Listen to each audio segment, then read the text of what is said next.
เป็นศักดิ์ศรีลานนา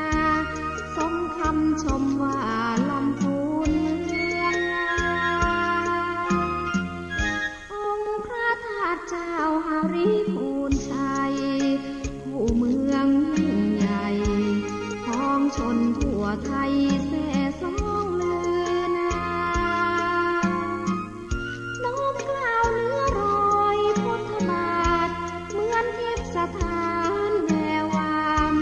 ส่องแสงพระธรรมแห่งพุทธองค์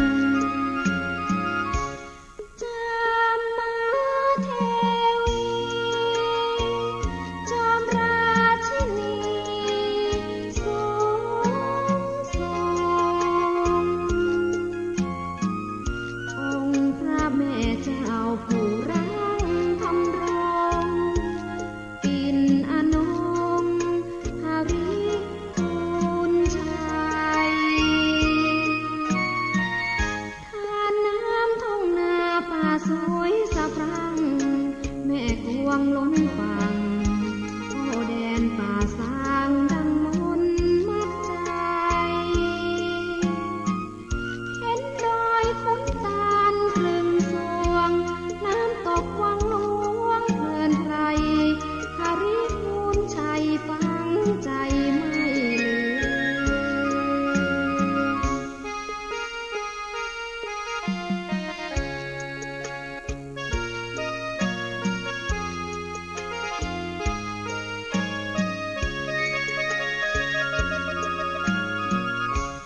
จามมาเทวีจอมราชินีสูงส่งองค์พระแม่เจ้าผู้รังธรรมรงปิ่นอนงหาริพูนชัยทานน้ำทุ่งนาป่าสวยสะพรั่งแม่กวงล้นฝั่งโอ้แดนป่าสางดังมนต์มัดใจเห็นดอยขุนตาลครึ่งสวงแถวชมถ้ำหลวงเพลินไพรหาริพูนชัยฟังใจไม่ลื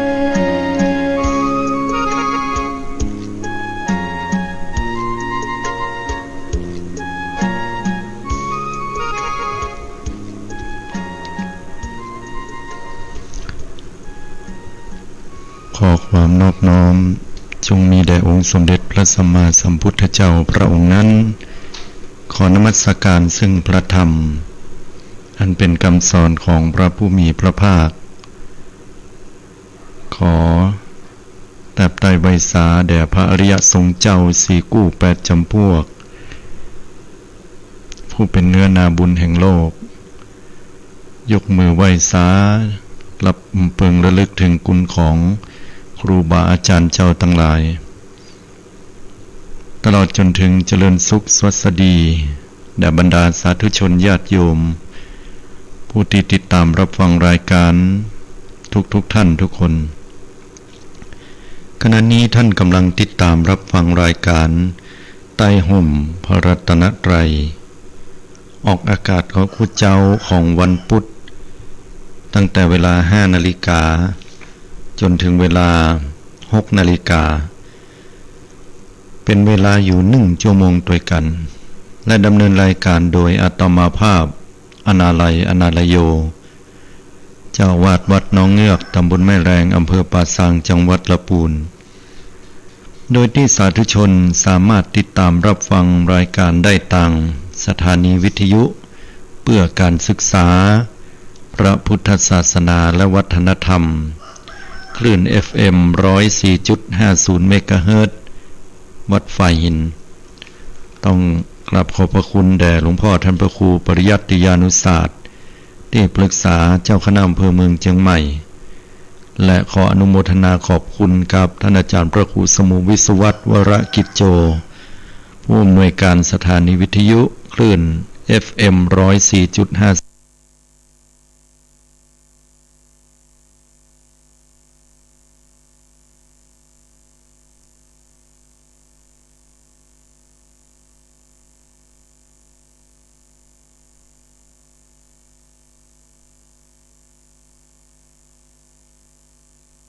ยานุศาสตร์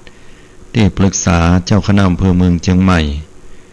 และขออนุโมทนาขอบคุณกับท่านอาจารย์พระครูสมุวิศวัตรวรกิจโจผู้อำนวยการสถานีวิทยุคลื่น FM 104.5 จนถึงอนุโมทนากับสถานีวิทยุกระจายเสียงทุกๆคลื่นที่ทำการลิงก์สัญญาณกระจายเสียงออกอากาศอนุโมทนากับผู้อำนวยการและเจ้าหน้าที่ทุกท่านที่ได้นำเอาหลักธรรมคำสอนเหล่านี้ไปถึงแด่ญาติโยมสาธุชนและช่องทางแห่งการสดับรับฟังแห่งหลายๆช่องทางด้วยกันทาง YouTube ก็ดีโดยที่สาธุชนญาติโยมทุกท่านสามารถโทรเข้ามาร่วมในช่วงท้ายของรายการได้ที่หมายเลขโทรศัพท์064-092-0919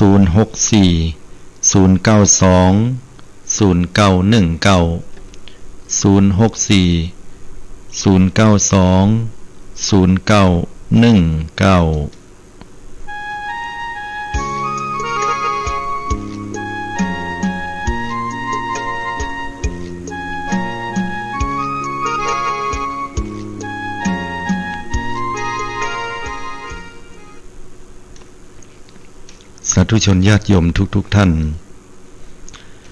องค์สมเด็จพระสัมมาสัมพุทธเจ้าพระองค์ท่านคือเฮาท่านทั้งหลายนั้นได้พิจารณาถึงหลักธรรมคำสอนว่ากัมมัสสโกมหิกัมมทายาโทกัมมโยนิกัมมพันธุกัมมปฏิสรโนยังกัมมังกริสามิกัลยาณังวาปาปกังวาตัสสะทายาโทภวิสสามิสาธุชนญาติโยมทุกท่านในโลกแห่งมนุษย์คนเราเนี่ยสังคมโลกที่หมุนเวียนเปลี่ยนไปทุกๆวันนั่นก็เกิดจากการที่เฮาท่านทั้งหลายนั่นได้ใช้ชีวิตอยู่อย่างปกติบางครั้งมีเหตุเพศภัยธรรมชาติเฮาก็ปรับชีวิตของเฮาพยายามเพื่อที่จะให้พ้นจากเหตุเพศภัยเหล่านั้นบางครั้งเกิดจากเหตุเพศภัยที่เป็นอุบัติเหตุเฮาก็พยายามที่จะแก้ปัญหาเหล่านั้นแก้ปัญหาได้ก็ถือว่าพ้นไปแต่แก้ปัญหาบ่ได้ก็เกิดความสูญเสียนำมาซึ่งความเศร้าโศกและเสียใจบางครั้งเฮาก็ปะกับสิ่งที่มนุษย์สร้างขึ้นทำขึ้นบางครั้งเฮาก็ปะกับภัยธรรมชาติอันนี้เป็นเรื่องปกติที่เกิดขึ้นในโลกมนุษย์หรือสังคมของคนเฮาทีนี้มนุษย์คนเฮาเนี่ยมีความเชื่อคำว่าความเชื่อหรือคำว่าศรัทธาเนี่ยเป็นความเชื่อที่หลากหลายในมนุษย์คนเฮาของแต่ละคนแต่ละท่านบางท่านก็บอกว่าเป็นความเชื่อส่วนบุคคลบางคนก็บอกว่าเป็นความเชื่อที่อันจะประกอบด้วยปัญญาบางคนก็มีความเชื่อไปในเรื่องของสิ่งต่างๆที่มีความหลากหลายผิดแผกแตกต่างกันออกไปความเชื่อเหล่านั้นมีทั้งคุณอนันต์และโทษมหันต์ตลอดจนถึงว่าความเชื่อเหล่านั้นถ้าหากว่าเฮาได้เชื่อไปแล้วก็บ่ไปสร้างความเดือดร้อนให้กับไผแล้วก็บ่เป็นการสร้างความเดือดร้อนให้กับตัวเก่าอันนั้นก็ถือว่าเป็นความเชื่อที่ยังดีงามทีนี้มนุษย์คนเฮาเนี่ยได้เข้ามาศึกษาในคำสอนของพระสัมมาสัมพุทธเจ้า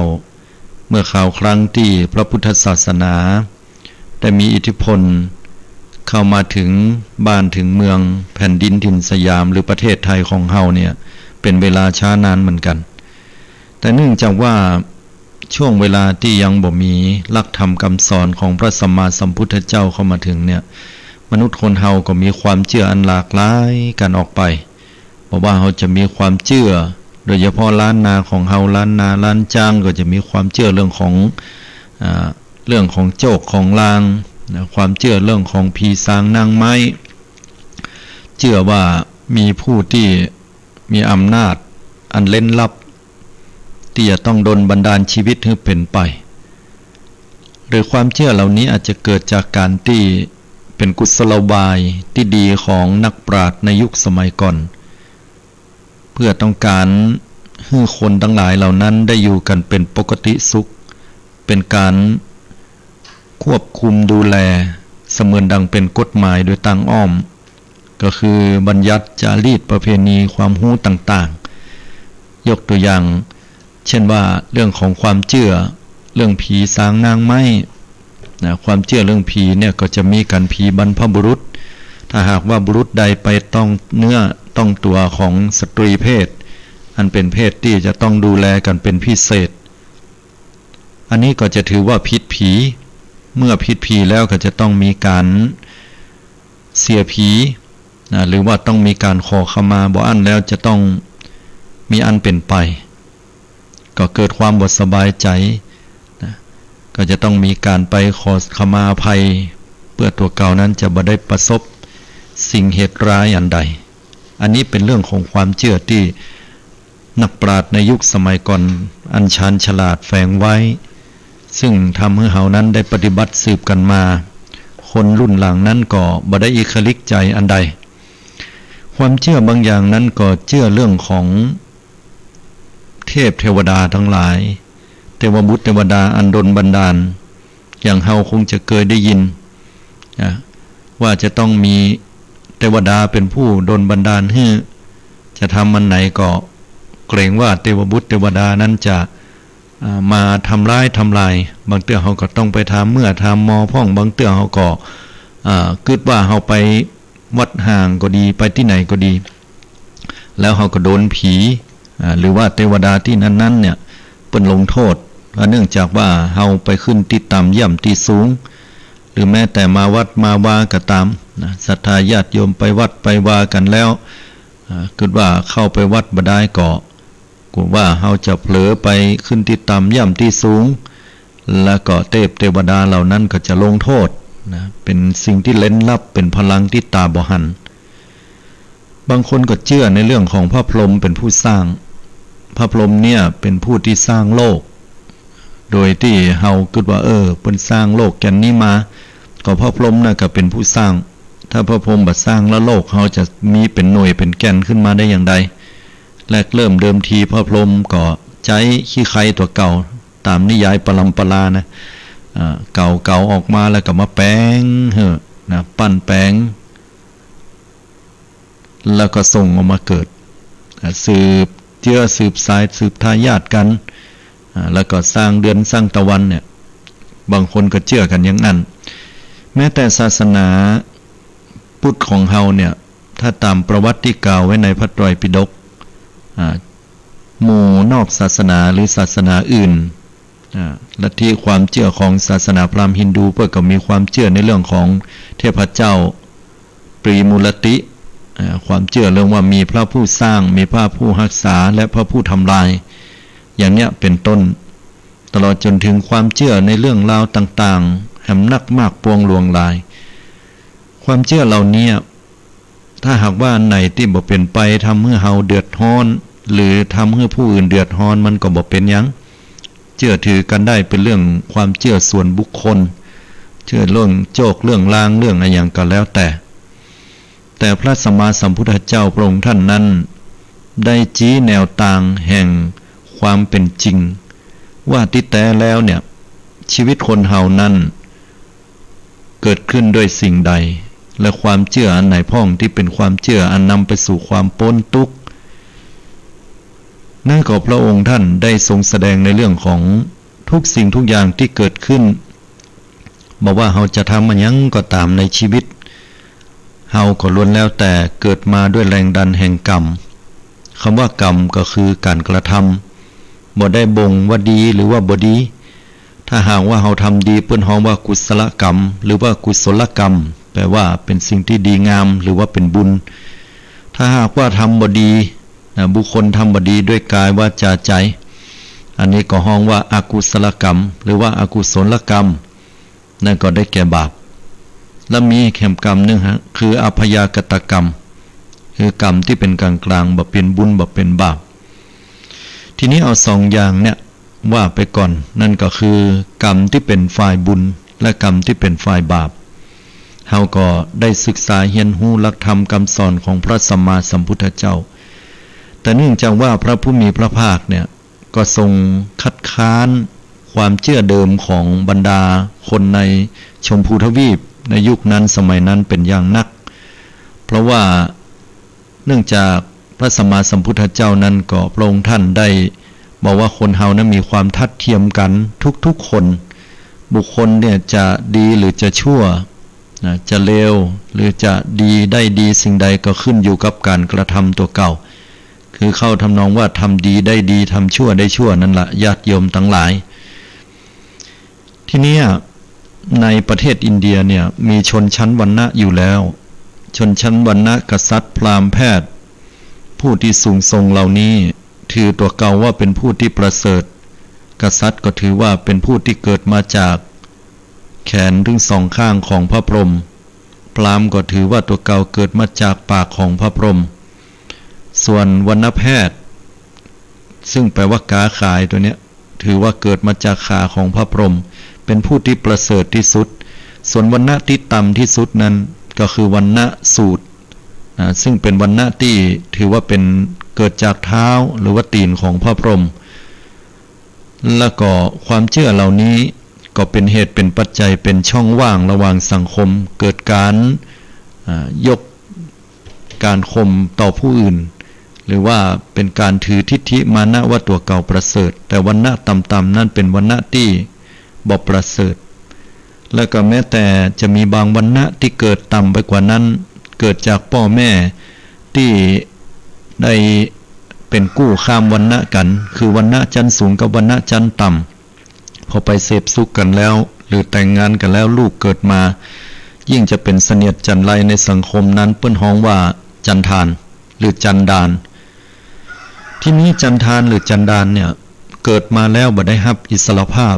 บ่ได้รับอิสระเสรีจากผู้อื่นหรือจากคนในสังคมบ่ได้รับการยอมรับก็จะตกต่ำต้อยเกิดความน้อยเนื้อต่ำใจเพราะการปฏิบัติของคนในสังคมนั้นแต่พระสัมมาสัมพุทธเจ้าพระองค์ท่านนั้นก็ได้มาชี้แจงแถลงว่าคนเฮานั้นบ่ได้เกิดขึ้นมาด้วยความประเสริฐแห่ง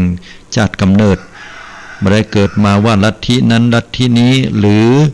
ชนชั้นนั้นชนชั้นนี้สูงชนชั้นนั้นต่ำแต่บอกว่าถ้าหากว่าคนเฮาขึ้นอยู่กับการกระทำคือทำดีและทำชั่วถ้าทำดีก็ถือว่าเป็นผู้ที่สูงถ้าทำชั่วก็ถือว่าดึงตัวเก่าลงต่ำอย่างนี้เป็นต้นอันนี้เป็นเรื่องของกฎแห่งกรรมว่าคนเฮานั้นจะต้อง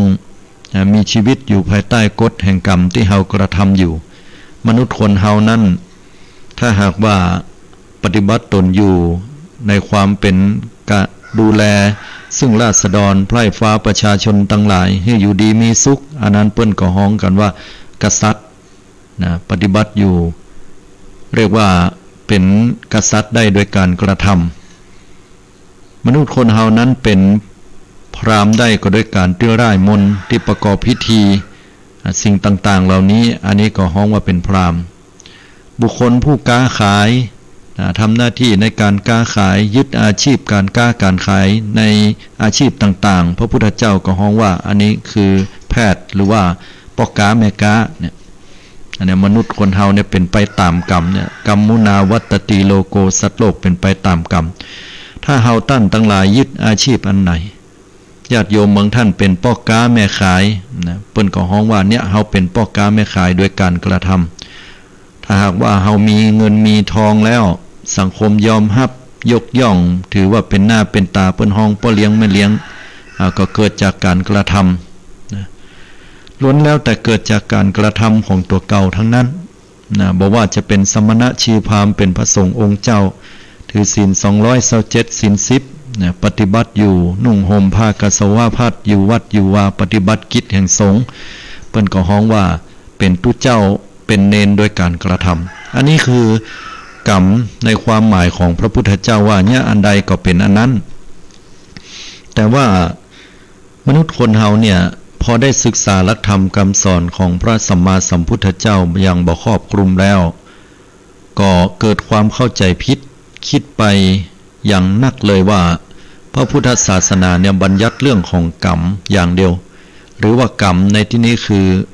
ความเชื่อที่ไปสอดคล้องกับความเชื่อของศาสนาหนึ่งในประเทศอินเดียคือมันมีลัทธิความเชื่ออยู่อย่างหนึ่งชื่อว่าปุเพกตวาสปุเพกตวาสนี่เชื่อกันว่าเราสัตว์ที่เกิดมาแล้วเนี่ยจะมีกรรมเป็นของตัวเก่าเหมือนกันแต่ว่าตั้งแต่เกิดถึงตายเนี่ยจะไปแก้ไขไปทำสิ่งใดแล้วเนี่ยก็บ่ได้หรือว่าจะต้องยอมจำนนต่อผลของกรรมที่ตัวเก่าได้ทำมาเป็นอย่างนี้ก็จะต้องเป็นอย่างอี้ตลอดไปคนที่เกิดมาเป็นคนยากจนเขียนใจทุกขตะลำบากเหลือเกินก็จะแก้ไขชีวิตอย่างบ่ได้จะต้องเป็นความลำบากอย่างนั้นตลอดไปหรือคนที่มีความร่ำรวยมาจากกองเงินกองทองก็จะต้องรวยตลอดไปนะคนบางคนนั้นจะบ่สามารถที่จะมีชีวิตที่ดีขึ้นก็ด้วยเหตุเนี้ยเข้าใจเรื่องกรรมกันผิดมาอย่างอี้ก็เลยเป็นเหตุเป็นปัจจัยว่าชีวิตเนี้ยขึ้นอยู่กับกรรมเก่าทั้งหมดโดยที่พระสัมมาสัมพุทธเจ้าพระองค์ท่านบ่ได้ตรัสบอกไว้ว่าคนเฮานั้นขึ้นอยู่กับกรรมเก่าอย่างเดียวแต่ว่ากรรมที่เฮาได้ทำในปัจจุบันเนี่ยเพิ่นเฮาว่ากรรมใหม่อันนี้ต่างหากที่พระพุทธเจ้าบอกว่าสำคัญที่สุดกรรมเก่าในความหมายของพระพุทธเจ้านั้นได้แก่ตาหูดังลิ้นกายและจิตใจรวมความว่ากายกับใจหรือว่าชีวิตเฮาเนี่ยชีวิตเฮาเนี่ยคำว่าชีวิตก็คือเกิดมามีลมหายใจเนี่ยโยมนี่คือกรรมเก่าของเฮาเอาง่ายๆเนี่ยเพราะว่าเฮามีตาแม่นก็ญาติโยมเฮาถึงต้องหันคนหนึ่งหันแหมคนหนึ่งหันบ่เหมือนกันแม้แต่หูคนเฮาเนี่ยก็ต่างกันออกไปคนหนึ่งพอเสื้อผืนนั้นนะบอกว่าบางงามเหี่ยอย่างกับหัวลายโตเต้ไว้เนี่ยเป็นไปเพราะกรรมในอดีตที่สะสมมาแต่คนบางคนพอแล้วงามล้ำงามเหลือเสื้อลายเนี่ยเสื้อลายคนสวยอันนี้ก็พอแล้วเหมาะอย่างเงี้ยสองคนนี่มีกรรมบ่เหมือนกันญาติโยมทั้งหลายเพราะสะสมความชอบมาบ่เหมือนกันนั้นที่ราคาความเพลินของแต่ละคนนั่นตกแต่งนะก็เกิดกิเลสนะมาตกแต่งสิ่งเหล่านี้สะสมอยู่ซ่อนอยู่ในจิตในใจก็แตกต่างกันออกไปตลอดจนถึงว่าหูนี่ก็แตกต่างกันอาตมาก็เคยหันเปิ้นนะแล้วก็ว่าเปิ้นมีการแข่งขันกองกันนี่เนาะตีกองกันตุ้มๆต่ำๆกองหลวงเนี่ยนะตั้งเหนือของเฮาก็บ่ได้เข้าไปพออย่างเนื่องจากว่าก็บ่ได้มีความสนใจอย่างแต่ว่าเขาก็มาฟังประกวดกันไปแล้วเนี่ยพิษหัวกันนี่โลเพราะว่าพิษหัวกันย้ายก็กรรมการเพิ่นตัดสินเป็นเด็ดขาดแล้วแต่กลุ่มฝ่ายที่เอามาก็บอกว่าเสียงเนี่ยของตัวเก่านั้นดีกว่านะบ่ยอมรับการตัดสินแถมกลุ่มหนึ่งก็บอกว่าของตัวเก่านั้นดีกว่าก็เลยกลายเป็นหลายกลุ่มที่หันว่าเสียงกองของตัวเก่านั้นดีอันนี้ก็ถ้าเฮาอู้ถึงหลักธรรมะแล้วเนี่ยก็จะหันว่าหูของคนเฮาก็ต่างกันออกไปครับนะก็ตัดสินไปโดยความรู้สึกที่คิดว่ากองเนี่ยเสียงเนี่ยดังที่สุดดีที่สุดนะเกิดจากกรรมเก่าที่สะสมสั่งสมมาเพราะฉะนั้นแล้วก็มันก็เลยเกิดความหลากหลายเกิดขึ้นญาติโยมบางคนเนี่ยฟังเพลงก็แตกต่างกันออกไปคนหนึ่งชอบเพลงลูกทุ่งแต่คนหนึ่งชอบเพลงเพื่อชีวิตบางคนเนี่ยชอบเพลงสตริงบางคนชอบป๊อปแดนซ์อย่างเงี้ยบางคนก็ชอบเสียงแม่หญิงเพราะว่าเสียงแม่หญิงม่วนบางคนก็ชอบเสียงของป้าจายเสียงป้าจายดีไพเราะนุ่มอ่อนหวานอย่างเงี้ยเป็นต้นบางคนก็ชอบเสียงที่มันเต้นแบบต้องสยายผมนะต้องเอาผมในยาวๆแล้วก็สายหัวดีดกีตาร์มันมุ่นอันนี้ถึงเข้าถึงหูและเข้าถึงใจมันแล้วแต่ความชอบของแต่ละคนญาติโยมทั้งหลายลิ้นคนเฮาก็ยังแตกต่างกันนะความบางคนนั่นก็ชอบรสชาติเผ็ดบางคนบ่ชอบเผ็ดบางคนชอบส้มส้มละลำน้ำลายไหลบางคนก็เคี้ยวบ่ค่อยเอานะบางคนก็ ชอบกินเค็มบางคนมาจิ้มโหอย่างเค็มล้ำเค็มเหลือน้ำเหลือก็อันมันไปล้ำน่ะระวังเป็นโรคไตเนอะโอ้บ่เป็นเฮากินมาตั้งเมินแล้วไว้บางคนก็ชอบรสจืดจางจะและไว้เป็นล้ำใหญ่นะเอาให้มันมีพริกมีเกลือให้พ่องเราบ่มีบาบ่มีแห้งนะบางคนว่าไปกินอย่างอันล้ำเหลืองกินบ่ได้แต่ละคนก็แตกต่างกันออกไปญาติโยมอันนี้ก็เพราะว่ากรรมเก่าของแต่ละคนบ่เหมือนกันเขาจะไปตัดสินคนอื่นว่าอันนี้ล้ำอันนี้บ่ล้ำมันของกินล้ำอยู่ที่คนมักนะฉะนั้นเมื่อศรัทธาญาติโยมทั้งหลายสิ่งเหล่านี้เฮาได้สะสมสั่งสมมาในอดีตก็เลยทำให้เฮามีตามีหูดังมีลิ้นมีกายและจิตใจความชอบหรือความบ่ชอบแตกต่างหลากหลายกันออกไปคนหนึ่งคนก็หนึ่งใจหนึ่งความคิดที่เขาบอกว่าเอาคนอื่นว่าเตอะน่ะเขาบ่ต้องการมีปัญหาหรือว่าบางครั้งอยู่ในเวลาช่วงนั้นเนี่ยเขาตัดสินใจอย่างบ่ได้ยกตัวอย่างเช่นว่าเมื่อตอนนี้จะเอาอย่างมากินดีโอ้กึดบ่ออกเลยเอาแม่มันว่าเตอะเนี่ยนะเลยก็มันก็จะออกไปตั้งนอกกะฝากซื้ออาหารด้วยจะเอาอย่างล่ะจะเอาอย่างก็เอาเตอะโหไอตัวเก่าจะกินก็ยังเอาอย่างก็บอกว่าโอ้ยกึดบ่ออกนะเอาเถอะเอาอย่างมาก็เอามากินหมดนะอย่างบางเตื้อว่าจะกินย่างหมูเฮาเอาอย่างเดียวเอาอย่างก็เอาเหมือนกันนะสั่งฟู้ดแพนด้าหันสั่งแก๊บสั่งเกิบหันสั่งมาเตอร์เอาเท่าใดก็เอานะอย่างเงี้ยนะคนเฮาก็กึดบ่ออกบ่ได้แต่ว่าความคิดของคนเฮาเนี่ยมันมีความหลากหลายแตกต่างกันฉะนั้นนี่เป็นฮ้องว่ากรรมเก่ากรรมเก่าบ่เหมือนกันนี่เองญาติโยมทั้งหลายก็เลยเป็นเหตุเป็นปัจจัยทะเลาะเบาะแว้งซึ่งกันและกันความคิดเห็นความหันต่างๆบ่เหมือนกันบ่เท่ากันเนาะใจคนหนึ่งคนก็มีหนึ่งใจแตกต่างหลากหลายเพื่อเลยมีกฎร่วมกันนะกฎร่วมกันก็คือกฎระเบียบแห่งการที่ว่าเมื่อมีจิตใจแตกต่างกันบ่เป็นหยังกรรมคึดกรรมหันแตกต่างแต่เฮาก็จะต้องยอมรับนับถือในมติคือความหันร่วมกันในสังคมนั้นๆยกตัวอย่างเช่นว่าไปประชุมหลายๆคนหลายท่านเนี่ยบ่ค่อยไปประชุมมันเป็นเรื่องที่น่าเบื่อน่าก่ายแล้วบางทีเวลาแจกเปิ้นแจกอันเบี้ยยังชีพปอดโธเข้าใจไปเห็นน่ะบอกว่าเปิ้นจานเจ็บป่วยหัวเข่าบดีอันใดก็ซอกเม็ดเต้าไปนะเปิ้นก็ไปหมดอันนี้มีแรงบันดาลใจหรอกแต่ถ้าไปประชุมบ่ได้เนี่ยบ่เอาต่อมาเนี่ยเปิ้นก็เลยมีคนหัวใสกรรมการที่คิดว่าเฮาประชุมเฮ็ดก่อนแล้วก็แจกเบี้ยยังชีพนี่นะคนก็เลยไปนักไปหลายเมื่อใดก็รออยู่หั่นน่ะจะได้เมื่อใดนี่เนาะเวลาประชุมเนี่ยญาติโยมเปิ้นก็เลยมีการเคารพในมติในที่ประชุมคำว่ามติก็คือเสียงส่วนใหญ่บางเตื้อก็ยกมือกันตึงหมดเปิ้นเฮาว่าเป็นเอกฉันท์แต่บางเตื้อก็ยกกันกลุ่มนึงอย่างจะว่ามี100คนก็ยกหันตัว70คนแฮม30คนยกบ่หันตัวฝ่าย30นี่ก็จะต้องยอมรับในมติร่วมกันแม้ว่าตัวเก่าจะบ่กึดหันเป็นอย่างนั้นเฮาก็ต้องยอมรับเพราะว่ามันเป็นมติในที่ประชุมร่วมกันทีนี้ถ้าหากว่าคนเฮานั้นบ่มีการยอมรับในมติในที่ประชุมเห็นแล้วเนี่ยความวุ่นวายในสังคมนั้น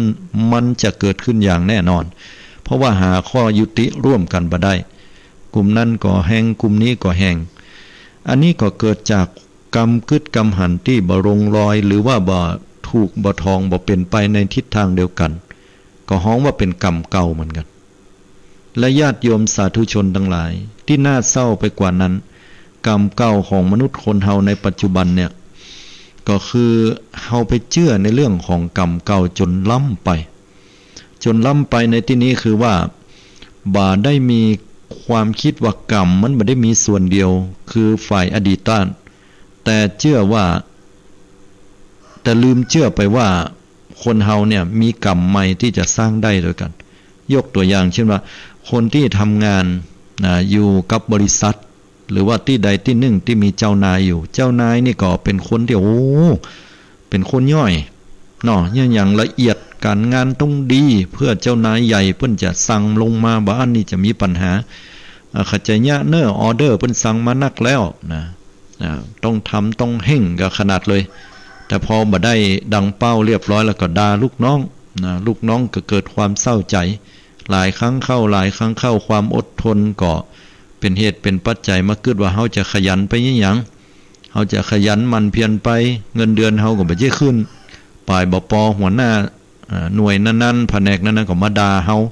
ปากเจ็บแตะปากเจ็บว่าบ่กึดถึงจิตถึงใจคนก็อย่างใดเนี่ยนะโดนว่าโดนเดือดฮื้อเหมือนเข้าก็ชินชาจะลาออกเน้อก็บ่ฮู้จะไปเนี่ยการเนี่ยงานอันใดไอ้ล่าอีล่าลูกเต้าเราหลานก็ห้ำก็เฮียนเมียเฮาก็ดีผัวเฮาก็ดีก็บ่มีการมีงานเป็นพ่อบ้านแม่บ้านกันก็เลยตัดสินใจว่าอดทนเอาคนเฮาอดทนเนี่ยไปก็มากึดใจว่าเป็นกรรมเก่ากูไว้น่ะจมว่ากรรมเก่าเฮาอดยอมรับไปเหียจังมันเตอะเนี่ยน่ะสักบางเตื้อก็ยอมรับกรรมเก่าในลักษณะที่ว่ามาปะป่อปะแม่อย่างเงี้ยเฮาก็จ้างอย่าได้คนเฒ่ามันเป็นคนอย่าขี้จมขี้ซ้ำขี้ว่าขี้ด่าขี้เดือดค้านได้ยินจะตายเนี่ยออกบ้านเมื่อใดเหมือนสวรรค์ของฉันเมื่อนั้นน่ะเข้าบ้านเมื่อใดก็โอ้โหเกียมโดนคนเฒ่าเดือดคนเฒ่าจมเหมะอันนี้เป็นกรรมเก่าอดอยู่ไปและจากนั้นก็บ่ทำหยังเชื่อชาต่อพ่อต่อแม่บ่ได้ดูแลเปิ้นเนี่ยพอเขาเชื่อกรรมเก่าอย่างเอี้ยบางคนก็เป็นพ่อเป็นแม่ก็แต่ก็มาป้าว่าก็ยังมากรรมกูแต่เนี่ยหยังก็บ่ได้ดังใจลูกเต้าหมู่นี้นะเนี่ยหยังมันก็บ่ได้ดังใจขี้เหล้าเมายาเหี่ยปลายบ่ป้อมึงเตื้อก็เนี่ยการเนี่ยงานก็บ่เอาเงินเอาทองมาปั่นพ่อปั่นแม่พ่องเดือดจมอยู่หั่นน่ะอีน่ะ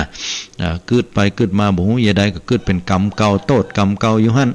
อย่างเงี้ยเป็นต้นบางคนบางท่านก็มีเหตุเพศภัยเกิดขึ้นกับตัวเก่าอันจะต้องมีเหตุที่ตัวเก่าจะต้องไปติดคุกติดตารางก็ดีหรือว่ามีเหตุเพศภัยจะต้องให้ตัวเก่าได้ออกจากการจากงานออกจากกลุ่มจากหมู่จากคณะแล้วก็มาโทษใส่กรรมเก่าว่ามันยังมาเป็นวิบากกรรมเก่ากูแท้นะกรรมชาติในเมื่อใดแล้วก็เกิดความเศร้าโศกเสียใจยอมจำนนคนเฮาจะต้องอยู่ให้ได้ถ้าอยู่บ่ได้ก็ต้องอยู่ให้ได้นะในสังคมเนี่ยพุทธเจ้าเพิ่นบอกว่ากรรมเก่าน่ะจมมาอย่างนี้หรอแล้วก็เป็นความเชื่อที่ผิดญาติโยมแม้แต่อาตมาเองเนี่ยตอนที่เป็นสามเณรเนี่ยเฮาบ่ได้ศึกษาหลักธรรมคำสอนของพระพุทธเจ้าอย่างละเอียดลึกซึ้งก็พอดีได้ปะกับเหตุการณ์ที่โยมไม่ยิงคนหนึ่งเนี่ยเปิ้นก็มีอายุนักกว่าแต่ด้วยความที่ว่าเปิ้นประสบเหตุการณ์มันมีขโมยขโมยขึ้นบ้านไปบ้านของโยมเนี่ยมันเป็นบ้านที่ทำจากเปิ้นฮ้องว่าบ้านดินเนาะบ้านดินระเบียงดาวยุคนั้นเนี่ยรู้สึกว่าจะดังกันพอสมควรเลยดังเรื่องบ้านดินกันแกก็มาสร้างบ้านดินอยู่แต่พอดีบ้านดินเนี่ยมันก็มีทั้งความปลอดภัยแล้วก็ความบ่ปลอดภัยอยู่มันก็จะเหมือนบ้านที่แน่นหนาป้านอย่างบ้านเฮานี่ก็บ่น่าจะเต้าแต่ถึงยังใดก็แล้วแต่เพิ่นก็จัดรีโนเวทขออภัยจัดเปลี่ยนแปลงปรับปรุงเนี่ยให้มันมีความปลอดภัยให้นักที่สุดทีนี้มีอยู่ครั้งหนึ่งก็มีโจรขึ้นมาขโมยก็ได้ของไปเป็นเงินเป็นทองเป็นแก้วเป็นแหวนอยู่พ่องก็แล้วไปนะแจ้งความให้กับตำรวจละแต่ขณะเดียวกันครั้งที่2มาแหมโหก็อย่าได้นะครั้งที่2ก็เอาไปแหมจัดหนักพอครั้งที่3มาเอาแล้วเนี่ยกำเนี่ยเป็นละวุ่นละวือบ่ม่วนละเขียนป้ายขึ้นเลยว่ามีอย่างแล้วนะขอโจรไปขโมยที่อื่นหรือว่าไปตั้งอื่นถ้าหันอกหันใจถ้าบ่มีอย่างแล้วที่จะฮื้อขโมยฮื้อลักไว้ยันก็มาอู้กับอาตมาภาพว่าเนนแล้วเนี่ยมันเป็นกรรมแต่ชาติใดเนี่ยนะเฮาจะเย่ใดดีเฮาจะไปแจ้งความให้กับตำรวจบ่หรือเปิ้นสืบเป็นนักกว่านี้ให้มันเอาได้เลยด้วยความที่เฮาเป็นสามเณรเนาะแล้วเฮาก็เข้าใจเรื่องกฎของกรรมผิดเหมือนกันก็แนะนำเปิ้นไปเหมือนกันว่าชาติที่แล้วเนี่ยเฮาที่ไปลักของเปิ้นโยมเฮยชาติไหนบอกว่ามันชาติไหนเจ้าแล้วเฮาจะยะใดก็บ่ยะใดเฮาก็ต้องยอมเหียเพราะว่ามันเป็นกรรมเนาะพุทธเจ้าเพิ่นว่าอันอีหรอแต่ก่อนอาตมาภาพเข้าใจกรรมเป็นอย่างอีแต่แล้วก็โยมไม่ยิงก็แปลงหน้า กิ้วจนกันเห็นเนาะงงก็เฮาก็บ่ไปอีหยังเลยกะนะเฮาบ่ไปแจ้งความมาอย่างสักอย่างเนี่ยพระพุทธเจ้าเพิ่นสอนเรื่องกรรมอย่างอีกายนะโยมก็เดินไปด้วยความงุนงงแล้วก็สงสัยอาตมาภาพเองก็บ่ฮู้จะตอบโยมเป็นอย่างใดเมื่อเฮาได้ศึกษาห้ามเฮียนนักเข้าประสบการณ์ที่ผ่านมานักขึ้นเรื่อยๆถึงได้เข้าใจว่าพระพุทธศาสนาเนี่ยเปิ้นบ่ได้บัญญัติกรรมเพียงแค่อดีตชาติต้านแต่เปิ้นฮ้องว่ากรรมในปัจจุบันเนี่ยสำคัญที่สุดโจรจะขโมยเข้ามาแล้วเฮาก็ต้องระมัดระวังต้องพอบ้านพอจองอดีตเฮาสร้างบ้านไว้แล้วถ้ามันบ่ดีเนาะมันขึ้นหรือว่าเฮาได้ทำกรรมไว้นะกรรมไว้อดีตเฮาอาจจะไปลักไปจกไปขโมยบ่ฮู้ว่าพบไหนชาติไหนแต่พอกรรมนั้นมันจะเกิดขึ้นเนี่ยเฮากันได้ในปัจจุบันหรอปัจจุบันเฮาก็สร้างบ้านให้มันดีนะเป็นบ้านที่มีประตูหน้าต่างอันแข็งแรงนะถ้าหากว่าขโมยขโจรมันยังขึ้นมาอยู่เนี่ยมันก็ต้องแจ้งความกันเป็นเรื่องปกตินะเพราะว่าคนเฮาอยู่ภายใต้กฎหมายผู้อื่นผู้ใดนั้นจะมาเบียดเบียนบีทาหรือทำร้ายเฮานั้นบ่ได้เพราะมันเป็นกฎเกณฑ์ทางสังคมภัยจะบุบจะตีนะจะทำร้ายจะจิรันฟันแทงฆ่ากันหรือว่าจะฮือหายนะจะด่าจะว่าจะอย่างกฎหมายเพิ่นมีกฎระเบียบไว้อันนี้ก็จะต้องปฏิบัติร่วมกันนั่นก็ฮ้องว่ากรรมปัจจุบันนั้นก็เฮาเลือกที่จะทำมาอย่างศรัทธาญาติโยมทั้งหลายถ้าหากว่าเฮาเกิดมาเป็นคนบ่ร่ำบ่รวยเฮาก็พยายามอดทนขยันขันแข็งเฮาก็จะเป็นคนที่ร่ำรวยได้แต่ถ้าเฮาเชื่อว่าปุเพกตวาสเนี่ยความเชื่อเดิมว่าเฮาเกิดมาบ่รวยบ่ร่ำบ่รวยเฮาก็จะบ่ร่ำบ่รวยอยู่อย่างนั้นบางคนก็ร่ำรวยแล้วจะรวยตลอดไปก็จะเชื่อกันอย่างนั้นคนเฮาเปลี่ยนแปลงได้นั่นเองญาติโยมคือเปลี่ยนปัจจุบันยกตัวอย่างเช่นว่าคนจีนเนี่ยข้ามน้ำข้ามทะเลมาจากประเทศจีนเนี่ยด้วยความทุกข์ความยากเฮาก็คงจะเคยได้ยินตำนานของเสือผืนหมอนใบเวลาเปิ้นข้ามน้ำข้ามทะเลมาเนี่ยลำบากเมาเรือแต่ว่าอดทนมีต้นทุนคือความอดทนขยันหมั่นเพียรอดออมจากคนที่จะต้องไปเป็นลูกจ้างเปิ้นณวันหนึ่งก็เป็นนายจ้างและในที่สุดเป็นเศรษฐีมหาเศรษฐีอย่างที่เฮาได้รับทราบเรื่องราวของคนจีนบรรพบุรุษของเปิ้นที่มาอยู่ในเมืองไทยเนี่ยที่ได้มีฐานะความเป็นมหาเศรษฐีก็หลายท่านหลายคนถ้าหากว่าคนเฮามีกรรมเฉพาะในอดีต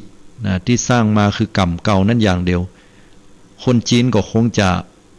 บ่สู้ชีวิตบ่จะต้องปล่อยให้ชีวิตนั้นเป็นไปตามโชคชะตายอมจำนนอย่างเงี้ยแต่คนจีนบ่ยอมมีความอดทนเพียรพยายามก็เลยรวยได้และแถมอย่างหนึ่งก็เหมือนกับคนที่เกิดมาบนกองเงินกองทองพ่อแม่มีเงินมีทองนักแต่ว่าตัวเก่าใจชีวิตที่บ่ถูก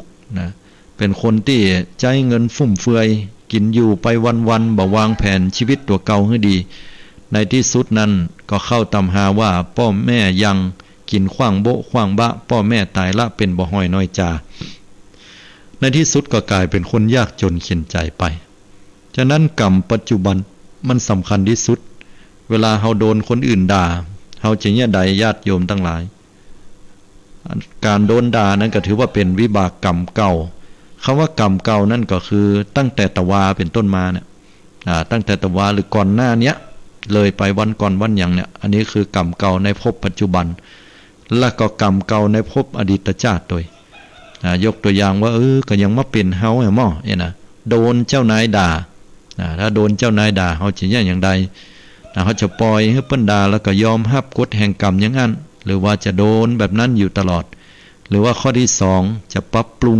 ในสิ่งที่อยู่กับปัจจุบันของเฮานั่นก็คือขยันนักขึ้นเจ้านายเพิ่นว่าอันใดอันนี้บ่เหมาะเฮาก็พยายามเพียรพยายามทำให้มันดีที่สุดนอกเหนือจากนั้นก็ถือว่าเกินกว่าความสามารถของเฮาเมื่อทำดีที่สุดแล้วอันยังจะเกิดขึ้นก็จังมันคนบางคนนั้นก็เกิดมาบ่ร่ำบ่รวยเพียรพยายามให้รวยคนบางคนจะโดนผู้อื่นนั้นต้องตำหนิต้องด่าต้องว่า พิจารณาเป็นกรรมเก่าเขาจะทำอย่างใดต่อไป1จะด่าตอบก็เป็นการสร้างกรรมใหม่และกรรมใหม่เนี่ยก็จะต้องเป็นเหตุเป็นปัจจัยที่เขาต้องไปปะพบหน้าชาติหน้าหรือ2เลือกที่จะบดาเพราะบดาแล้วเนี่ยเขาก็ต้องพิจารณาแหมว่าเขาบดาเพื่ออย่างแล้วบดาแล้วก็ต้องเป็นการให้อภัยเมื่อให้อภัยแล้วเนี่ยจิตใจก็จะได้ผ่องใสจิตใจก็จะเปล่งจะวะจะโล่งวิบากกรรมก็สิ้นสุดที่หั่นบ่ต้องได้ไปจองเวรจองกรรมกันอย่างเนี้ยเป็นต้นตลอดจนถึงในเรื่องราวต่างๆที่บรรดาสาธุชนญาติโยมกรรมที่เราจะถือว่าเป็นกรรมในทางพระพุทธศาสนาแต่นั่นก็คือกรรมในปัจจุบันเรามีโอกาสในการฆ่าสัตว์ลักทรัพย์ประพฤติผิดในกามจุล่ายหลอกลวงแล้วก็ดื่มสุราเมลัยอันเป็นเหตุแห่งความประมาทเฮาก็บัญญัติเพราะเฮาฮู้ว่าเมื่อเฮาฆ่าสัตว์ก็เป็นเหตุเป็นปัจจัยพบหน้าชาติหน้าเฮาจะต้องมีอายุสั้นปันตายเฮาลักทรัพย์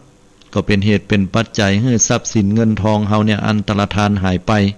ยกตัวอย่างว่าประสบอัคคีภัยไฟไหม้ก็ดีวาตภัยลมหลวงปิวหรืออุทกภัยน้ำท่วมอย่างเงี้ยเกิดความเสียหายก็ด้วยว่าวิบากกรรมที่เฮาสร้างปัจจุบันจะต้องไปปะในอนาคตเฮาบ่าล่วงละเมิดศีลข้อที่3ก็เป็นเหตุเป็นปัจจัยให้กู้ครองของเฮาเนี่ยทำให้เฮานั้นเปิ้นบ่ไว้ใจซึ่งเฮาเนาะเป็นต้นอันนี้เฮาทำไว้เมื่อใดทำไว้ปัจจุบันอนาคตคือตั้งแต่วันพูกเป็นต้นไปหรือว่าอาจจะวันเนี้ยก่อนหน้านี้เลยไปหลายชั่วโมงก็ดีวันพูกวันฮือวันหนึ่งจนถึงพบหน้าชาติหน้าก็จะเป็นเหตุเป็นปัจจัยที่เราต้องได้ไปปะกรรมเหล่านั้นเวียนวนเป็นวัฏฏะให้เราต้องได้ปะได้พบจะจุล่ายหลอกลวงผู้อื่นก็จะบ่เชื่อมั่นในกรรมอู้จะดื่มสุราเมลัยก็เป็นเหตุส่งเสริมอาจจะเกิดอุบัติเหตุอุบัติภัยหรือทำให้สุขภาพร่างกายเสียได้พอเกิดไปหำชาติก็มีสติปัญญาปึกตันตุนจ้าอย่างเงี้ยเขาก็จะต้องพิจารณาเลือกที่จะทำกรรมปัจจุบันให้ได้คนบางคนเนี่ยตีนมืออวัยวะมาบ่ครบมาบ่ครบเพราะกรรมเก่าอันนี้น่าอินดูแต่บ่ย่อท้อใจสองตีนตัวเก่าเนี่ยกีบจอนเราบ่ต้องง้อคือคนอื่นนั้นได้ป้อนตักอาหารการกินใส่ปากของตัวเก่าบางคนใจตีนถึง2ข้างนั้นพร้อมกับปากของตัวเก่านั้นได้เย็บปักถักร้อยทำการทำงานอื่นใดโดยที่บ่ต้องได้ไปง้อหรือว่าคือคนอื่นนั้นต้องมาประคบประงมเมื่อเฮาฮู้เนี่ยหันตัวอย่างอย่างญาติโยมทั้งหลายเฮาจะท้อใจต่อชีวิตกะเฮาเลิกท้อได้ละนะยุคปัจจุบันเนี่ยคนเฮาเชื่อเรื่องกรรมที่ผิดกันเชื่อว่าชีวิตเนี่ยมันเกิดจากกรรมเก่ามานักต่อนักแล้วก็ปล่อยชีวิตให้มันเป็นไปตามกระแสของกรรมเก่าแต่ว่ากรรมที่สำคัญที่สุดคือปัจจุบันนะกรรมที่ดีที่สุดคือปัจจุบันบ้านแล้วเฮาถึงจะหันว่าลงจากสี่แยกไฟแดงบ่เปิงใจกันก็ยิงกันตายพี่เหียนะบางเตื้อก็ปะเหตุการณ์อันใดแล้วบ่ได้รับความยุติธรรมบ่เป็นธรรมโดนกันแกล้งก็ดีโดนผู้อื่นเนี่ยเอาเปรียบเอารัดเอาเปรียบเฮาก็มาน้อยใจตัวเก่าโทษตัวเก่าว่าเพราะเป็นกรรมเก่าของเฮาดีบ่ดีทนกรรมเก่าบ่ได้ก็อาจจะต้องมาฆ่าตัวตายผูกคอตายกินยาตายแขวนคอนะหรือบางครั้งก็สิ้นคิดอาจจะไปฆ่าผู้อื่นด้วยความโกรธความเกลียดนะเพราะว่าความโกรธหรือว่าความเกลียดมันสุดๆละถูกบีบคั้นบีบบังคับที่สุดมาแล้วก็ระเบิดออกมาอย่างน่ากลัวอย่างเงี้ยถ้าเฮาบ่มีความเชื่อหรือว่าเฮาบ่ได้ศึกษาหลักธรรมคำสอนของพระพุทธเจ้าที่ตรงต่อคำสอนของพระองค์ท่านว่าชีวิตของเฮาขึ้นอยู่กับกรรมปัจจุบันทำปัจจุบันให้ดีที่สุดอย่างเปิ้นว่าอดีตมันผ่านมาแล้วมันเป็นกรรมเก่าและส่งผลให้เฮาปะในปัจจุบันส่วนปัจจุบันเฮาจะเลือกเนี่ยหยังอันนี้เป็นสิทธิ์ของเฮาแล้วหลายต่อหลายคนเชื่อกันว่าคนเฮานะมันเลือกเกิดมาได้อีหรอเฮาเกิดมาเฮาเลือกมาได้แหละนะเฮาจะเกิดมาเป็นคนจนถ้าไผเลือกได้ก็อยากจะเป็นคนรวยคนสมหวังมีหน้ามีตาไผยกย่องนับถืออันที่จริงแล้วบ่ถูกญาติโยมทั้งหลายคนเฮาเนี่ยเลือกเกิดได้นะญาติโยม เฮาจะฮู้ได้ใดเฮาเลือกอย่างใดถ้าเฮาเลือกได้เฮาก็คงจะเลือกเป็นคนรวยกะอย่าได้เฮาต้องจนก็ต้องย้อนกลับไปหำว่าอดีตเฮาเลือกทำมาอย่างไว้เฮาเป็นคนที่บ่ฮื้อตานก็แน่นอนปัจจุบันเนี่ยเฮาก็ต้องทุกข์ยากเปิ้นบอกไว้ว่าเฮาใครฮู้ในอดีตให้เฮาพอปัจจุบันว่าเฮาปะอย่างพ่องเฮาปะอย่างอันใดพ่องเฮาเป็นคนที่มีเงินมีทองแสดงว่าอดีตเฮาฮื้อตานเฮาเอื้อเฟื้อผู้อื่นเฮาเป็นคนที่บ่ต้องออกปากหยังหรือออกปากบ่นักคนก็มาช่วยเฮาตลอดโอ้เต็มบ้านเต็มจองเปิ้นมาช่วยกันโละละนะเวลามีการมีงานก็เพราะว่าอดีตนะอดีตคืออดีตชาติก็ดีหรืออดีตในชาติปัจจุบันนี่ก็ดีที่ผ่านมาเนี่ย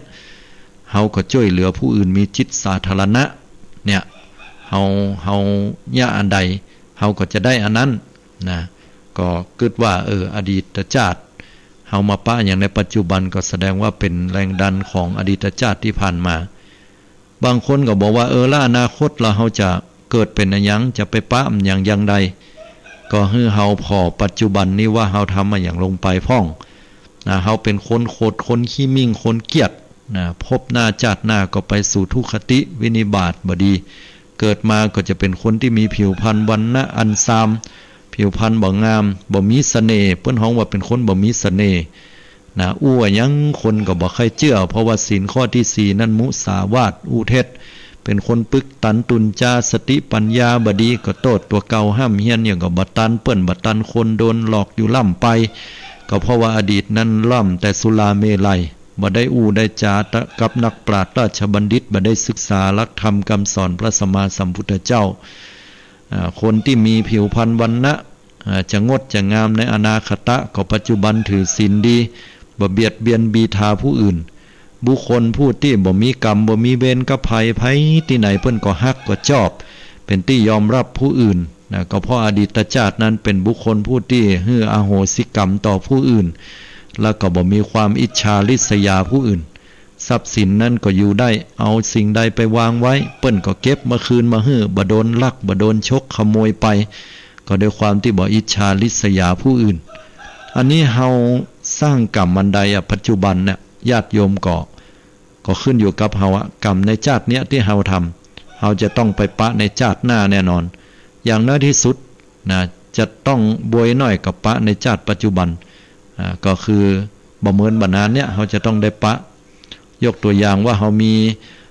น้ำจิตน้ำใจต่อผู้อื่นเปิ้นข้างบ้านก็ดีหรือผู้อื่นคนใดคนหนึ่งนะบ่เหมือนบรรณาคนเหล่านั้นก็เป็นที่ฮักของเฮาละเพิ่นก็จะต้องปกป้องเฮานะมีน้ำจิตน้ำใจยื่นให้กับเฮาแต่คนบางคนบอกว่าทำกุลคนบ่ขึ้นนะเฮาก็โทษอย่างนี้ก็เลยเลิกทำความดีไปเหี่ยทางที่บ่ได้คิดว่าที่เฮาทำกุลคนบ่ขึ้นนั้นก็เพราะอดีตเฮาเคยเป็นอย่างนั้นนะแต่ว่าปัจจุบันเฮาปะอีก็ยอมรับผลของกรรมแล้วก็เลือกทำกรรมใหม่คือมีน้ำใจต่อยะไปนะถึงแม้ว่าเขาจะบ่หันกุลของเฮาก็บ่ย่อท้อพอเฮาทำไปยะไปว่าสักวันหนึ่งผลบุญส่งอนาคตอันใกล้บ่ต้องรอชาติหน้าคนเหล่านี้มีกรรมกึดกรรมอ่านขึ้นก็ดีหรือว่าเปลี่ยนอกเปลี่ยนใจเขาก็จะมาดีต่อเฮาต่อให้เขาบ่ดีต่อเฮาบ่มีกรรมกึดกรรมอ่านเขาบ่ได้มาดีต่อเฮาซ้ำหายอย่างฮื้อหายต่อเฮาอย่างใดก็แล้วแ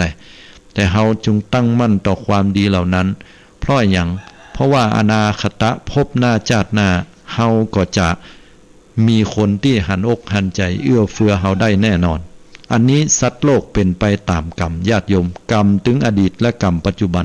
เปิ้นถ้าเฮาทำดีก็ฮ้องว่ากรรมขาวทำบ่ดีก็ฮ้องว่ากรรมดำกรรมขาวกับกรรมดำเฮาจะต้องไปปะวิบากคือผลของกรรมเหล่านี้อย่างแน่นอนฉะนั้นญาติโยมทั้งหลายการที่เฮาจะหนีกรรมไปนั้นเป็นไปบ่ได้หนีกรรมไปเฮาทำอันใดเฮาจะต้องไปปะสิ่งเหล่านั้นเป็นกรรมติดตามเฮาเหมือนกรรมที่เปิ้นบอกว่ากรรมสโกมหิเรามีกรรมเป็นของตนกรรมทายาโทเฮามีกรรมนั้นเป็นทายาทเป็นกรรมพันธุเฮามีกรรมเป็นเผ่าพันธุ์กรรมปฏิสรโนเฮามีกรรมเป็นที่เปิ้งที่อาศัยยังกัมมังกริสามิเฮาทำกรรมอันใดไว้กัลยาณังวา จะเป็นความดีกรรมดีก็ดีหรือปาปกังวาจะเป็นกรรมชั่วก็ดีตัสสะทายาโทภวิสติเฮาจะต้องเป็นผู้รับผลแห่งกรรมเหล่านั้นอย่างหลีกเลี่ยงบ่ได้เว้นไว้แต่ว่าเฮาจะทำกรรมแห่งแบบหนึ่งนั่นก็คือกรรมบดำบะขาวกรรมบดำบะขาวเนี่ยเป็นเหตุเป็นปัจจัยนั่นก็ได้แก่การเจริญอริยมรรคมีองค์8ประการหรือว่าเจริญรอยตามธรรมของพระสัมมาสัมพุทธเจ้าคือการเจริญสมถะและวิปัสสนากรรมฐานปฏิบัติธรรมไปให้จิตใจมันยกระดับสูงขึ้นเหนือกว่าสิ่งเหล่านี้ไปแล้วก็บรรลุธรรมเป็นพระอริยเจ้าจันโสดาบันสกทาคาอนาคาอรหันต์เมื่อความเป็นพระอรหันต์เกิดขึ้นวิบากกรรมเหล่านั้นเฮาก็จะได้รับเพียงแค่ชาติปัจจุบันนี้พอตายไปแล้วบ่ต้องได้เกิดแห่มก็เป็นอโหสิกรรมไปฉะนั้นสาธุชนญาติโยมทุกท่านอย่าได้ท้อใจเมื่อเฮาประสบความทุกข์อยู่ในปัจจุบันนี้ก็ให้เฮาคิดว่ามันเป็นกรรมอดีตถูกต้องแล้วแต่อย่าท้อถอยจิตใจอย่าปล่อยให้ชีวิตมันลอยไปเหมือนโคมลอยที่ไหลไปตามกระแสของลมเพราะว่าชีวิตคนเฮามันบ่ได้อยู่แค่กรรมเก่าเฮาอยู่ได้ด้วยกรรมปัจจุบันคือจะสร้างกรรมใหม่อย่างใดมันขึ้นอยู่กับเฮาเปิ้นฮือหายเฮาเปิ้นว่าเฮาบ่ดีเล่าหน้าจาขวัญก็มาพิจารณาว่าเนี่ยเฮามันบ่ดีอย่างเปิ้นว่าแต่กาถ้าหากว่าเฮาบ่ดีแต่ก็ปรับปรุงตัวเก่าเหียก็บ่ยากสิ่งนี้มันบ่ดีเฮาก็บ่ยากละบ่ทำเมื่อมันถูกต้องตามทำนองคลองธรรมเหียอันนี้ก็ฮ้องว่าสร้างกรรมใหม่แต่ถ้าว่ามันบ่มีแต่อย่างเขาว่ามาเล่าหน้าจาขวัญเฮาฮือหายเฮาก็บ่ต้องไปสนใจบ่ต้องไปผูกใจอาฆาตเสียเวลาบ่ได้เสียเวลาทำมาหากินเสียเวลาจะเอาชีวิตไปใจในสิ่งที่เป็นประโยชน์ไปคิดไปสร้างสรรค์ทำดีเป็นอโหสิกรรมไปเฮาเองก็หลุดก็พ้นจากวิบากกรรมนั้นเขาเองก็จะต้องไปรับวิบากกรรมที่เขาได้ทำไว้กับเฮาอย่างเนี้ยยกตัวอย่างเหมือนกับว่าในเมื่อเฮาแยงแว่นตัวเก่าพอเนี่ยเฮาจะหันว่าถ้าเฮายิ้มเฮาก็จะหันรูปภาพยิ้มถ้าหากว่าเฮาหันตัวเก่าแปลงหน้าบึ้งอยู่นะภาพเหล่านั้นในกระจกก็เป็นบึ้งแต่เมื่อใดที่เฮาทำลายกระจกลงสิ่งเหล่านั้นก็หายไปก็เหมือนกับการที่เฮาเลือกจิตทำกรรมใหม่เฮาเป็นคนยากคนจนคนลำบากก็ฮือขยันขันแข็งเฮาเป็นคนที่ขี้จมขี้ซ้ำลูกหลานเปิ้นบ่ชอบเขาบ่ชอบเฮาก็บัดจมบัดซ้ำมีเหตุมีผลปล่อยเขาไปสักวันหนึ่งเขาก็จะหันว่าอีพ่ออีแม่ดีเขาก็ฮักเฮาพลิกมาลูกหลานตานเต้าหันว่าอีพ่ออีแม่เปิ้นจมเปิ้นว่าเปิ้นเดือดก็บ่ต้องไปโคตรเปิ้นคือเข้าใจว่าอดีตชาติเฮาก็คงจะเป็นคนเฒ่าขี้จมยะสร้างกรรมใหม่โดยการที่อดทนและก็ปลงวางให้นักดูแลพอกอยเปิ้นกึดเห็นว่าเฮาจมเฮาได้ยินเปิ้นจมมอกอี้ตอนที่เฮาเป็นละอ่อนแล้วเฮาให้กระจองอแงจะเอาอันนั้นจะกินอันนี้เปิ้นเฮาจะตายมันเทียบกันบ่ได้เลยฉะนั้นสร้างสิ่งใหม่ที่ดีๆเตอะคนนั้นอีกคนนั้นมันเป็นคนนิสัยบ่ดีเป็นคนแบบนั้นเป็นคนแบบนี้ก็เพราะว่าอดีตชาติเฮาเนี่ยเป็นคนยะคนทำเฮาจะต้องรับกรรมปัจจุบันแล้วเฮาจะเลือกเนี่ยอันใดต่อไปไอ้นั่นมันเป็นคนแบบนั้นน่ะมันบ่ดีแต่บ่ดีว่าแกล้งให้เฮาออกจากการจากงานเฮาก็พิจารณาว่าอนาคตกรรมเก่าของเฮาแล้วเฮาจะทำกรรมใหม่อย่างใดไปแก้แค้นมันกะหรือว่าเฮาจะฮื้อเอาโหสิกรรมมันอันนี้ก็ขึ้นอยู่กับเฮาที่จะสร้างกรรมปัจจุบันเพื่อไปปะอนาคตจงจำไว้ว่ากรรมในอดีตบ่สำคัญเท่ากับกรรมปัจจุบันอันเป็นกรรมใหม่เฮาจะเลือกสร้างอันใดศรัทธาญาติโยมเฮาจะไปปะสิ่งนั้นจะสร้างกรรมดำคืออกุศลกรรมคือบาปเฮาก็จะต้องได้ไปปะบาปผลของบาปเหล่านั้นในอนาคตแน่นอนหลีกบ่ได้ถ้าเฮาสร้างกรรมดีคือความดีเหล่านี้ผลกรรมดีกุศลกรรมเฮาก็จะได้ไปปะผลของกรรมขาวคือเป็นบุญเป็นกุศลอย่างหลีกเลี่ยงบ่ได้เช่นเดียวกันต่างแต่ว่ากรรมเหล่านั้นจะจ้าก็ว่าจะเวยทำดีได้ดีมีที่ไหนทำชั่วได้ดีมีถมไปเป็นความคิดเป็นกรรมอู้ของคนโง่เป็นคนที่บ่ได้พิจารณาถึงหลักธรรมคำสอนของพระสัมมาสัมพุทธเจ้าอย่างท่องแท้อันนี้เป็นกรรมอู้ของนักปราชญ์เปิ้นว่าถ้าหากว่าคนที่ พิจารณาตามหลักธรรมคำสอนของพุทธเจ้าแล้วทำดีย่อมได้ดีแน่นอนแต่ว่าความดีนั้นมันจะจ้าหรือจะเวยนะปอก็กรรมชั่วที่ทำแล้วเหมือนกันนะมันบดีนะถ้ามันบดีแล้วเนี่ยมีภัยถามแล้วทำชั่วบหันได้ชั่วเลยอ่ะสนักแต่จะอู้ว่าทำดีบหันได้ดีเพราะถ้าคนเฮาเนี่ยทำดีแล้วมันต้องได้ดีเพียงแต่มันจะจ้าจะเวยก็เหมือนก็เฮาปลูกลำไยปลูกป๊บจะได้กินปั๊บมันเป็นไปบ่ได้ต้องรอนะใส่น้ำใส่ปุ๋ยตัดหญ้าต้องดูแลพอกว่าจะได้เป็น5 ปี6 ปีพุ่นนะทำดีก็เหมือนกันอย่างน้อยที่สุดทำดีมันได้ดีแน่คือใจมันดีใจมันสะอาดใจผ่องแผ้วทำบดีเบื้องต้นก็จิตใจตกลงละสะดุ้งตกใจกลัววิบากกรรมกลัวเปิ้นหูนะอันนี้ก็คือกรรมชั่วเผาลนตัวเก่าเผาจิตเผาใจของตัวเก่าให้เร่าร้อนอยู่ในกินในบ่ม่วนบ่งันมีความทุกข์นะวิบากกรรมนั่นก็จะรอส่งรับผลในอนาคตแล้วก็มีกรรมแห่งอย่างคือกรรมบดำบ่ขาวนั่นก็ได้แก่การเจริญสมาธิวิปัสสนาสมถะและวิปัสสนาเหล่านี้เพื่อถึงหนทางแห่งมรรคผลและกรรมนี้เป็นกรรมที่จะให้ผลเป็นอันดับแรกของประวัติการเป็นกรรมที่จะให้ผลในปัจจุบันถ้าหากว่ามีคำถามว่ากรรมมันยังจะเวยที่สุดให้ผลในปัจจุบันได้ก็ต้องขอตอบว่าเป็นกรรมที่เปิ้นฮ้องว่าการปฏิบัติเจริญสมถะและวิปัสสนานั่นก็ได้แก่สติปัฏฐาน4หรือการปฏิบัติสมาธิการเจริญสมาธิภาวนากำหนดลมหายใจก็ดีอันนี้จะให้ผลในชาติปัจจุบันอย่างแน่นอนนั่นก็คือให้จิตใจสงบสุขให้จิตใจนั้นคลายจากความบดีงามคือกิเลสอาสวะต่างๆจางคลายไปแล้วก็ที่สุดแล้วก่อนตายก็ไปสู่ภพภูมิมันดีเฮาถึงบ่แปลกใจว่าจะได้ก่อนตายคนถึงเปิ้นถึงบอกว่า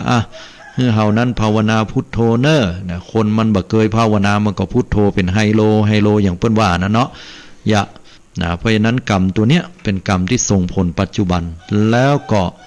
ส่งผลให้เฮานั้นสามารถถึงมรรคผลนิพพานได้ในปัจจุบันตัว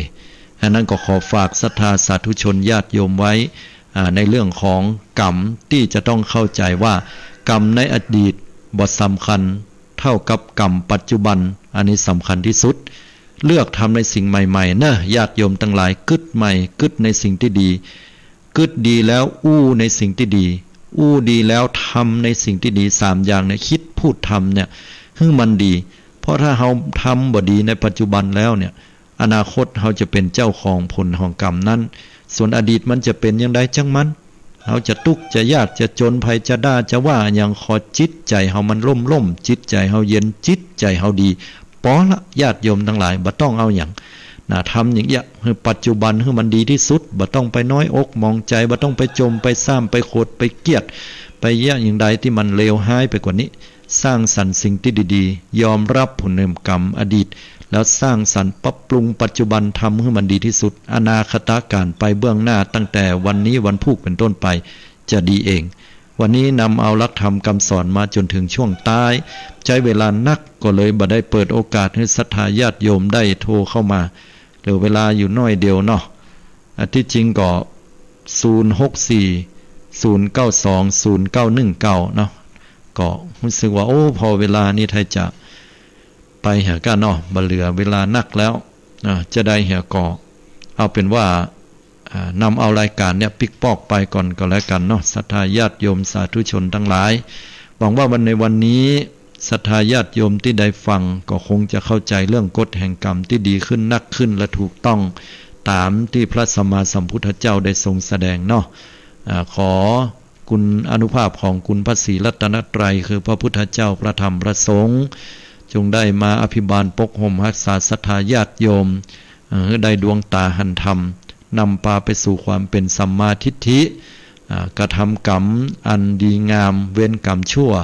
และกระทำกรรมอันบดำบขาวเป็นเหตุเป็นปัจจัยให้ถึงมรรคผลนิพพานโดยเร็วพลันทุกท่านทุกคนด้วยเทอญ